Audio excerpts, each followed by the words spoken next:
இது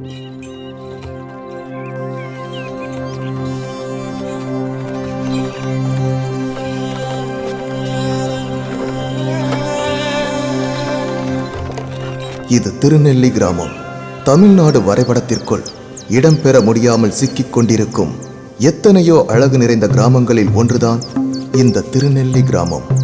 மின்சாரம், தொலைக்காட்சி, வானொலி, பத்திரிகை போன்ற வாழ்க்கைக்கு தேவையான வசதிகள் இங்குள்ள ஓரிரண்டு பண்ணை வீடுகளில் மட்டும்தான் இருக்கிறது. நாகரீக உலகில் மண்ணையும் உழைப்பையும் மட்டுமே நாகரீகமாக கருதும் மக்களும் இங்கு உள்ளனர். இவள்தான் இலை. நானும் இவர்களைப் போல் சாதனை பெண்ணாக மாறுவேன். இந்த கிராமத்தில் உள்ள யாராலும் தொட இயலாத உயரத்தை நான் தொடுவேன் என்ற லட்சிய உணர்வோடு வாழ்பவள். கல்வியில் மட்டும் இல்லாமல் தனித்திறமையிலும் மிகவும் திறமைசாலிதான் இலை. அதனாலேயே தனது ஆசிரியர்களுக்கு இடையேயும் நண்பர்களுக்கு இடையேயும் மிகவும் பிரியமானவள். சூரிய வெளிச்சத்தை பயன்படுத்தி நேரத்தை புரிந்து கொள்ள தனது பேராசிரியரின் உதவியுடன் ஒரு கடிகாரத்தை தயாரிக்கிறாள் இலை.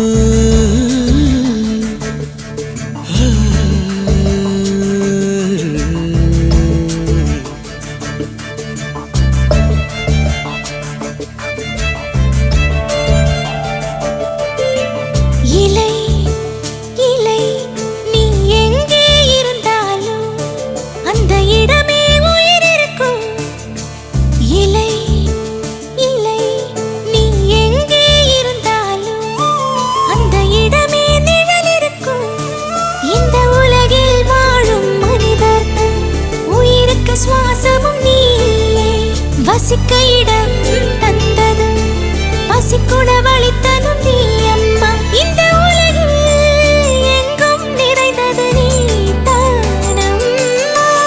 இலை இலை நீ எங்கே இருந்தாலும் அந்த இடமே உயிர் இருக்கும். இலை இலை நீ எங்கே இருந்தாலும் அந்த இடமே நிழல் இருக்கும். இந்த உலகில் வாழும் மனிதர்கள் உயிருக்கு சுவாசமும் நீ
வீட்டுக்கு போன கையோட துணியெல்லாம் இஸ்திரி போட்டுடணும். என்ன கறி இருக்கிறது போதும்ல? போதுமா. ஏ ராமாயி, நான் பார்க்கும்போதெல்லாம் எல்லா வேலையும் நீயே இழுத்து போட்டு செய்கிற. கூட மாட ஒத்தாசைக்கு உன் பொண்ணை வச்சுக்க வேண்டியதானே? அந்த குடுப்பனெல்லாம் உங்களுக்கு தான். ராத்திரியில பால்ல உர ஊத்துங்கன்னு சொன்னா கூட இந்த மாதிரி கஷ்டமான வேலையெல்லாம் கொடுக்காதன்னு சொல்றாரு என் புருஷன். நல்லா இருக்கு. அவளை நான் எந்த வேலையும் வாங்க கூடாதான். அவளோட படிப்பு கெட்டுடுமா. அவ படிச்சு என்ன இந்த நாட்டை ஆள போறாளா?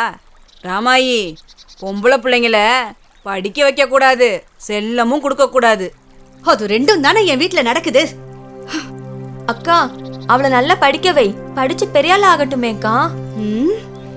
பெருசா பேச வந்துட்டா. ஏய், வேலைக்கு உனக்கு கஞ்சி ஊத்துறல்ல, அந்த திமிரு உனக்கு. வாடி.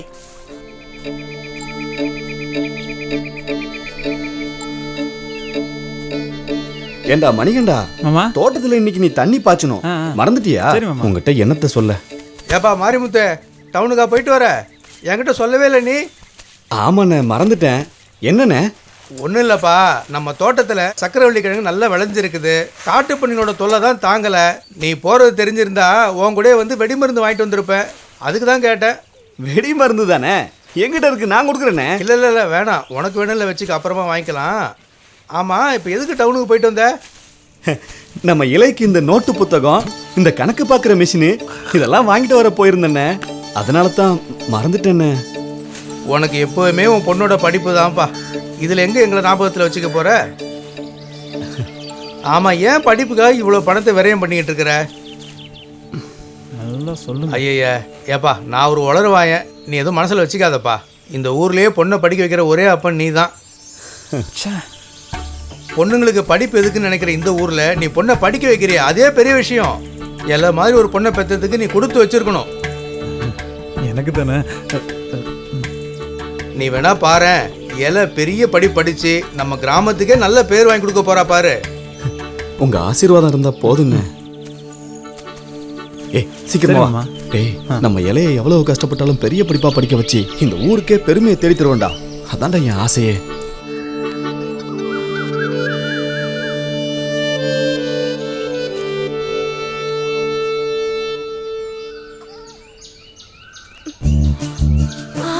கால்குலேட்டர். அப்பா, என்னம்மா, இதுதானே உனக்கு தேவை? அப்பா, நான் ஆசைப்படுறத உங்ககிட்ட சொல்லவே இல்ல. எப்படிப்பா கண்டுபிடிச்சீங்க? நீ இந்த நோட்ல என்ன எழுதிருப்பன்னு எனக்கு படிக்க தெரியாதுமா. ஆனா உன் மனசுல என்ன எழுதிருப்பன்னு எனக்கு படிக்க தெரியுமே. Thank you அப்பா. அதுக்கு என்னமோ இங்கிலீஷ்ல சொல்லுவாங்களேமா, வெல்கம். வெல்கம். ஐயோ, வெல்கம் இல்ல, வெல்கம். அதத்தானே நானும் சொன்னேன். ஐயோ, நல்ல பொண்ணுமா நீ. இந்த புத்தகத்தை நான் உள்ள வச்சிரட்டுமா? வேணாப்பா, நானே வச்சுக்கிறேன். கொஞ்சம் எழுதி பாக்குறேனே. சரிம்மா. அம்மா, இங்க பாரு, கணக்கு பாக்குற கால்குலேட்டர். ஆமாண்டி, ஆமா. குடலு கூழு கழுதுச்சான், கொண்ட பூவு கழுதுச்சான். அப்பனுக்கு பொண்ணுக்கும் காசை கரியாக்கிறதுக்கு வேற வேலையே இல்ல. இந்த கருமத்தை நீங்களே வேக வச்சு தின்னுங்க. அக்கா, நான் வரேன். இருடா, ஒரு வாய் காப்பி தண்ணி குடிச்சிட்டு போ. இல்லக்கா, பண்ணையார் வீட்டுல நிறைய வேலை இருக்குக்கா. சரிடா, திரும்ப வரும்போது ரேஷன்ல மண்ணெண்ணெய் எப்ப ஊத்துவாங்கன்னு கேட்டுட்டு வந்துரு.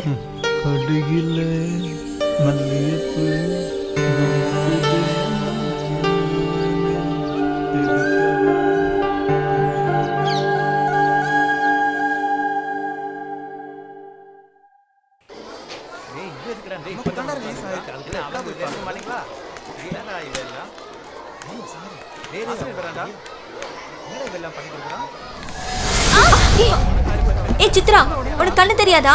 ஆமா தெரியாது. அப்ப கண்ணாடி போட்டுக்க வேண்டியதானே? வேண்டாம், விடுடி. ஏய் சித்ரா, என்ன இப்படி எல்லாம் பிஹேவ் பண்ற? இதான் உனக்கு லாஸ்ட் வார்னிங். என்னாச்சுமா? ஒன்றும் இல்லை சார். உட்காருங்க.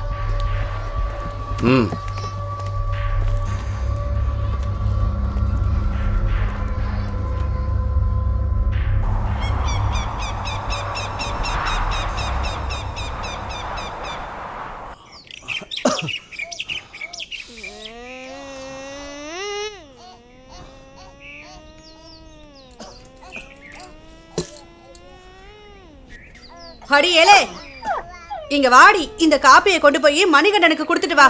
அம்மா நாளைக்கு எனக்கு பரீட்சை. எவ்வளவு படிக்க வேண்டியிருக்கு தெரியுமா உனக்கு? ஆமா, பெரிய பரீட்சை. இப்ப நீ படிச்சு கலெக்டர் ஆக போறியோ? அம்மா நீயே கொண்டு போய் கொடுத்தானே, இல்லன்னா தோ இவன்ட்ட கொடுத்து அனுப்புங்க. நான் போக மாட்டேன். எப்ப வேண்டாம் கொடுத்துடுவீங்க. இனிமே என்னால போக முடியாது. வேணா நீ போயிட்டு வா. நீ இவ்வளவு நேரமா விளையாடிட்டு தானே இருந்த. படியே அவங்கிட்ட வம்ப வச்சுக்காதன்னு சொல்லிருக்கேல. மரியாதையா காப்பியை கொண்டு போய் கொடுத்துட்டு வா. நான் போக மாட்டேன். எனக்கு படிக்க வேண்டியிருக்கு. நீ படிச்சு இப்ப இங்க யாருக்கும் ஒண்ணும் ஆக போறது இல்ல. எல்லாம் 10 வரைக்கும் தான். அதுக்கப்புறம் மணிகண்டனுக்கு கட்டி வைக்க போற உன்னைய மறந்துடாத. போனா போட்டுன்னு பார்த்தா ரொம்ப தான் போறா. ஏங்க, இந்த காப்பி தண்ணியை கொண்டு போய் கொடுக்க சொல்லுங்க. அவ 10ஆம் கடைசி பரீட்சைக்கு படிச்சுக்கிட்டு இருக்கா. அழாத. நீ பள்ளிக்கூடம் தெருப்பக்கம் கூட போனதில்ல. ஆமா.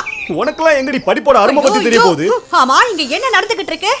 பெரிய படிப்பாளி பிள்ளையும் அவ கூத்துக்கெல்லாம் ஆடுற அப்பனும் இந்த குடும்பம் விளங்குன மாதிரி தான். இப்ப எதுக்குடி குதிக்கிற? அறிவு இல்ல? காப்பி சூடாறதுக்கு முன்னாடி உன் தம்பி கொண்டு போய் கூட. இன்னைக்கு வயலுக்கு போகாதன்னு சொன்னேன் நானு. ஆனாலும் அவன் போயிருக்கான். அவனோட என்னன்னு எனக்கு தெரியாதுன்னு நினைச்சுக்கிட்டு இருக்கான். நீயும் அவனும் சேர்ந்து ஏதோ வேஷம் போடுறீங்க. ஒண்ணு மட்டும் புரிஞ்சுக்கங்க, நீங்க போடுற எந்த வேஷமும் என்கிட்ட பலிக்காது. நான் சொல்லிட்டேன். எனக்கும் என் தம்பிக்கும் என்ன கௌரவம் இருக்கு?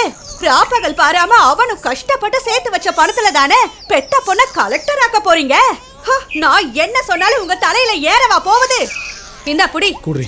அவன் என்னோட தம்பி. நானே கொண்டு போய் கொடுக்கிறேன். அழாதடா செல்லம். படிக்கிற புள்ளைய கட்டாம போடி. சோவத்துல பொம்பளைங்க படுத்த மாட்டிக்கிட்டா மட்டும் பெரிய ஆளாக முடியாதுரி. அதுக்கு தலையெழுத்து நல்லா இருக்கணும். ஆமா, பெத்த தாய்க்கே மரியாதை கொடுக்க மாட்டான். படிக்கிறாளா? மலைக்கு போனாலும் மடுவுக்கு போனாலும் மச்சானோட தொட வேணும்பாங்க. ஆனா என் வீட்டுல அப்படியா நடக்குது? நாங்க வேஷம் கட்டி ஆடுறோமா, பெருசா கண்டுபிடிச்சிட்டாரு. எல்லாம் தெரிஞ்சது தானே, நீ எதுக்கா வந்த? இலக்கிட்ட கொடுத்துட்டு இருக்கலாம்ல. ஆமா, அவ பெரிய படிப்பு படிக்கிறாளா. நான் இலை தான் வருவான்னு நினைச்சேன். நீ ஏங்கா கஷ்டப்படுற? ஆமா, அவ கொண்டாந்து நீ இப்ப குடிச்ச. விடுக்கா, கல்யாணம் வரைக்கும் தானே படிக்க போறா. அதுக்கப்புறம் என் கூட தானே வாழ போறா. இப்போ அவன் மனசுக்கு எது பிடிக்குதோ அதை செய்யட்டும். அவள் சந்தோஷம்தான் எனக்கு முக்கியம். ஏங்கா, உனக்கு தெரியாதா, அவள் மேலே நான் உசிரையே வச்சிருக்கேன்.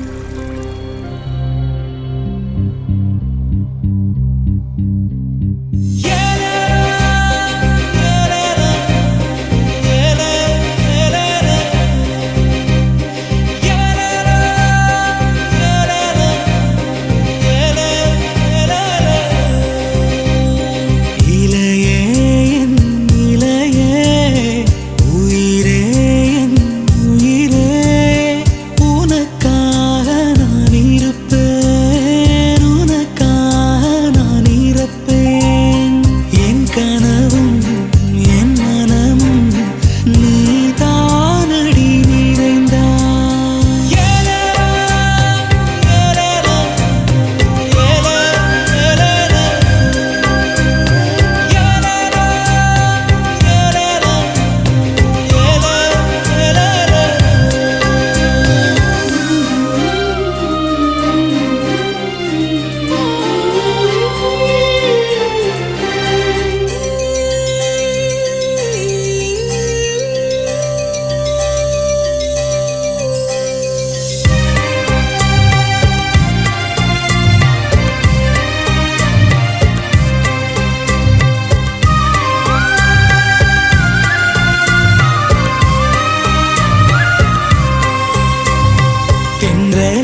என்னடா பண்ற?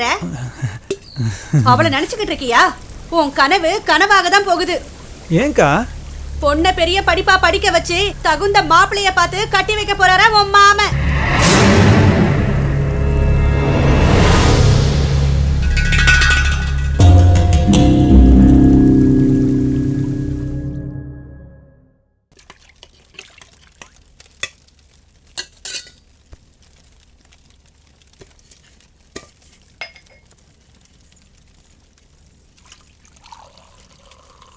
பால் நல்லா காய்ச்சிட்டல்ல?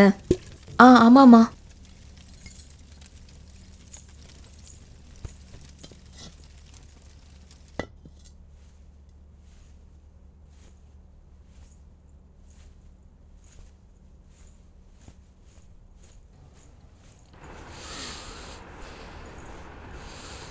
ஏய் சித்ரா, சித்ரா. என்னம்மா? என்னம்மா தூங்குற நேரமா இது? ஒரு நாளாவது சீக்கிரம் எந்திரிச்சு படிச்சிருக்கியா? 10 நிமிஷமா? முதல்ல நான் வந்து எழுப்பும் போது 10 நிமிஷம் தானே சொன்னேன். எழுந்திரடி. உன் தொல்லை பெரிய தொல்லையா இருக்கேம்மா. எப்போ எந்திரிச்சு படிக்கணும்னு எனக்கு தெரியாதா? உன் கோவத்தை ஏன் என்கிட்ட காட்டுற? படிப்புல காட்டு. உன்னை விட அதிகமா மார்க் வாங்கியிருக்கிற அந்த இலக்கிட்ட காட்டு. படிக்கிற வேலையை தவிர வேற என்ன வேலைடி உனக்கு இருக்கு? இல்லைன்னா அந்த இலையை விட ஒரு மார்க் அதிகம் வாங்கி நாள் பூரா தூங்கு. யார் வேணான்னு சொன்னா?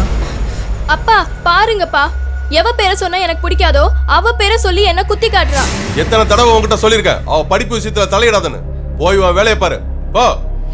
அவளோட நல்லதுக்கு தானே நான் சொன்னேன். 2 பேரும் என்ன சண்டைக்காரி மாதிரி பார்த்தா நான் என்ன பண்றது? எப்படியோ போங்க.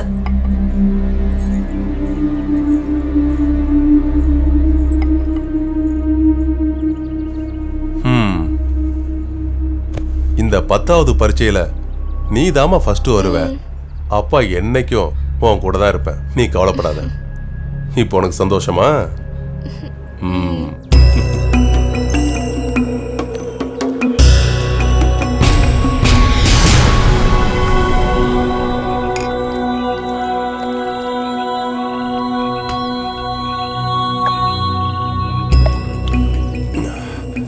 சித்ரா சொல்றா, எல்லாம் எப்பவும் அதிகமா மார்க் வாங்குறாளாம்.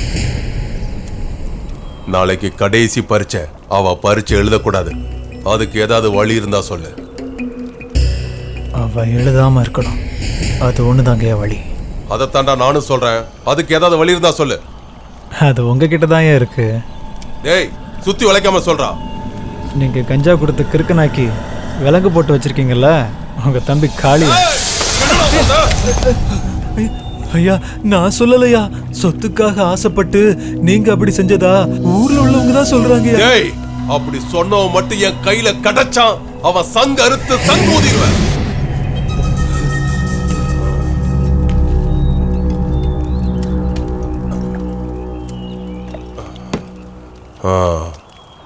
சரி விடு, நீ என்ன சொல்ல வர அத சொல்லு. உங்க தம்பி விலங்க அவுத்து விட்டுருங்கய்யா. டேய், விலங்க அவுத்து விட்டா வெறுநாய் ஆயிடுவான்டா. என்ன தவிர வேற யார பார்த்தாலும் கடிச்சு கொதறிடுவான்டா.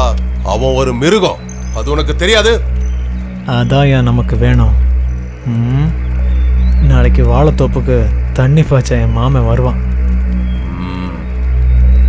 அந்த நேரம் பார்த்து உங்க தம்பிக்கு நல்லா கஞ்சா ஏற்றி விட்டுருங்க. கடிச்சு கொதருவான்னு சொன்னீங்கல்ல, அது நடந்துடும். அது சரிடா, மாரிமுத்தை இவன் கடிச்சு கொதறதுல நமக்கு என்ன லாபம்? நீங்களே புரிஞ்சுப்பீங்க என்ன லாபம்னு. ஏன் உங்களுக்காகவே நான் யோசிச்சு போட்ட திட்டம் இது. எனக்காகவா? உனக்காகன்னு சொல்ற. அந்த பொண்ணு படிச்சு பெரிய ஆள் ஆயிட்டா, அவ நிழல கூட உன்னால தொட முடியாது. அவ உனக்கு வேணும், அதானே? இருந்தாலும் உன் திட்டம் எனக்கு ரொம்ப பிடிச்சிருக்குடா.